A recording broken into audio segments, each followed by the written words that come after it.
Hello, my name is Frederick Blichert. I'm an entertainment writer and the author of Extra Salty, Jennifer's Body, which is available from ECW Press as of October 5th.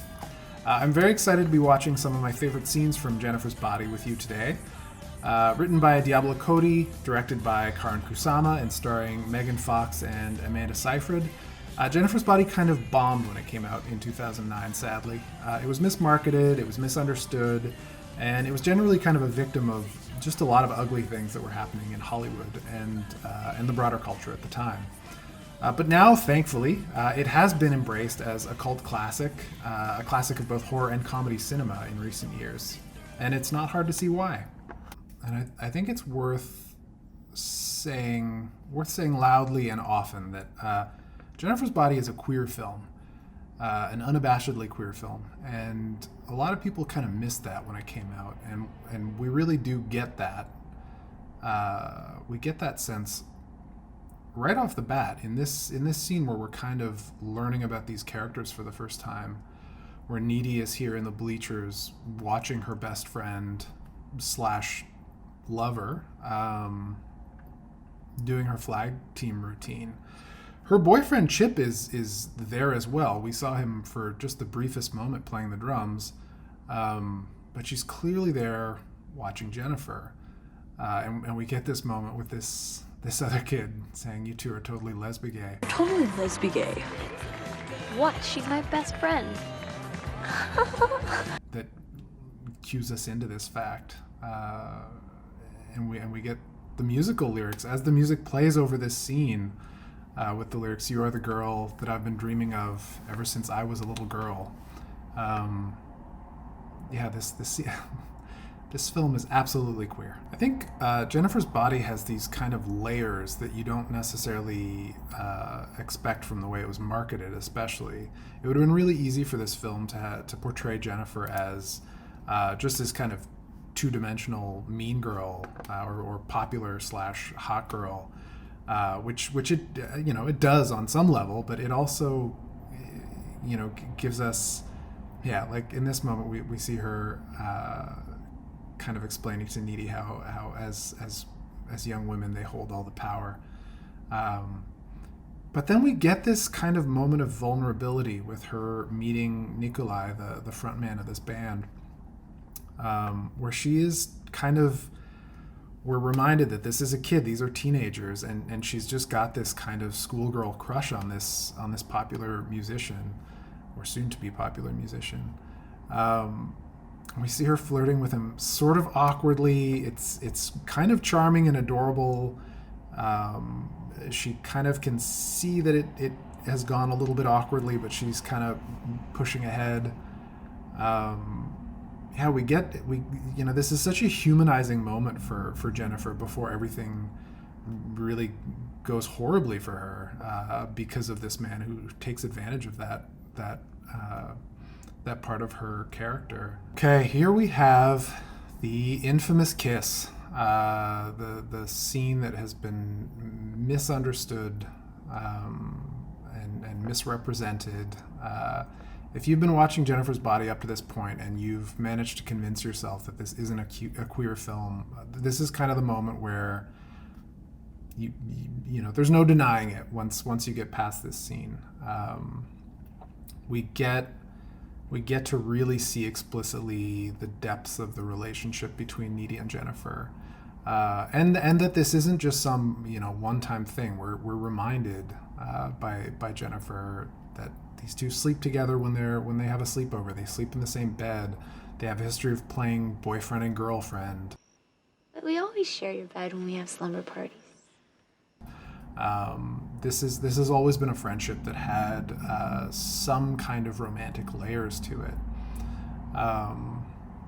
But it was, as soon as this kiss begins, this whole scene was kind of dismissed as just being designed for the male gaze, something that director Karan Kusama really bristles at, and rightly so. She directed this scene, I think, quite brilliantly. Did teen boys get off on this scene? Yeah, sure, probably. But there's so much more going on here, especially in this moment, as you see Needy kind of leaning into it and getting past this fear of what Jennifer is becoming, because she kind of still clings to this love for her best friend. It's pretty much impossible to fully unpack what Jennifer's Body is about without in some way addressing the scene in which she's attacked. This is a really difficult scene in which we kind of suddenly lose a lot of the humor of the film. The tone kind of shifts dramatically here, and it needs to. It's a difficult scene because it needs to be a difficult scene, I think. We get to this point where Jennifer is taken out into the woods by this band. We already know that they don't have good intentions. We've already been kind of given that information, and now we see what exactly it is that they're doing, and we get some fairly clear imagery here. That the kind of stand-in for sexual violence is fairly obvious. We have this kind of act of dehumanization, of kind of stripping Jennifer of her autonomy in a really horrific way. What's your name again, Tiffany? My name is Jennifer. It's kind of baffling that so few of the reviews of this film in 2009 even bothered to mention this scene, let alone what it kind of represents in terms of this kind of male violence on a young woman.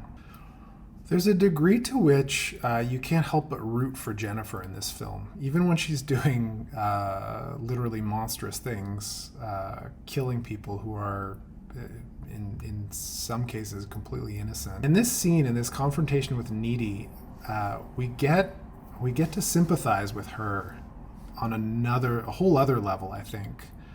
The way that they kind of face off here, you kind of forget the demon part of Jennifer. You forget that she's possessed, and it kind of feels like this is the human speaking. And Needy kind of pokes at her insecurities in a way that's really fascinating, I think, and speaks to the broader themes of the film. I'm still socially relevant. And when you didn't need laxatives to stay skinny. These kinds of pressures on young women and teen girls in this case, that are rooted in sexism.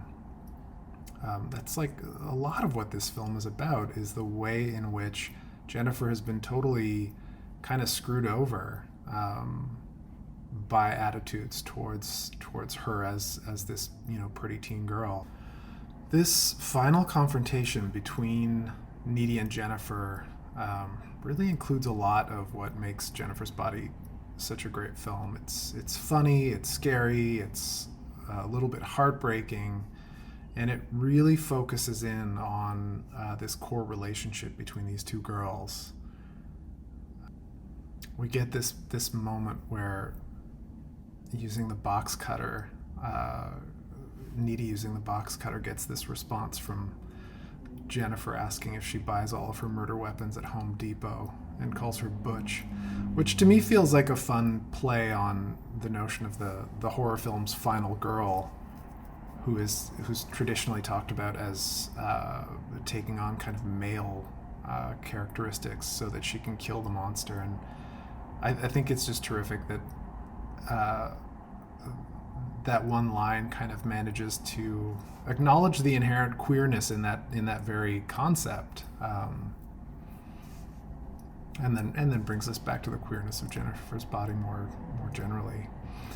And this detail, this kind of very human moment of Jennifer giving up because of the symbolic rupture in this relationship, which is, as far as we can tell, the most important relationship in her life, is her bond with Needy. So for Needy to rip off this BFF necklace, a seemingly kind of small act, just kind of means everything to Jennifer. And so she literally just kind of gives up and lets herself be killed here. She lets go, she drops back down, and that's the end. And it's just kind of a soul-crushing moment. Needy sees the light come back into her eyes and kind of come back to her human form. And this detail of Jennifer's mother walking in, I think is a really smart move. There's an earlier version of this film that was supposed to include funerals for all of the boys who Jennifer murders, or the possessed Jennifer murders specifically. And having these moments where we see this kind of parental grief and trauma is so sobering.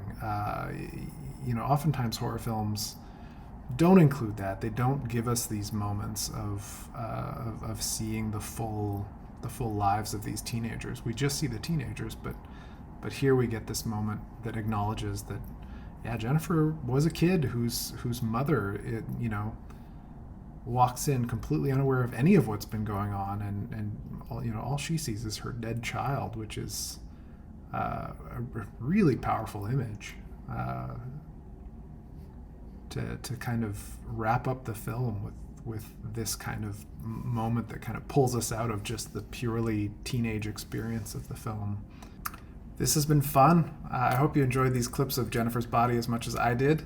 It's really beautiful to see this film finally getting the love that it's always deserved. If you would like a copy of Extra Salty, Jennifer's Body, please let your favorite bookstore know that you'd like a copy so that they can order it in for you. Again, it's out as of October 5th. Thank you all so much, and stay salty.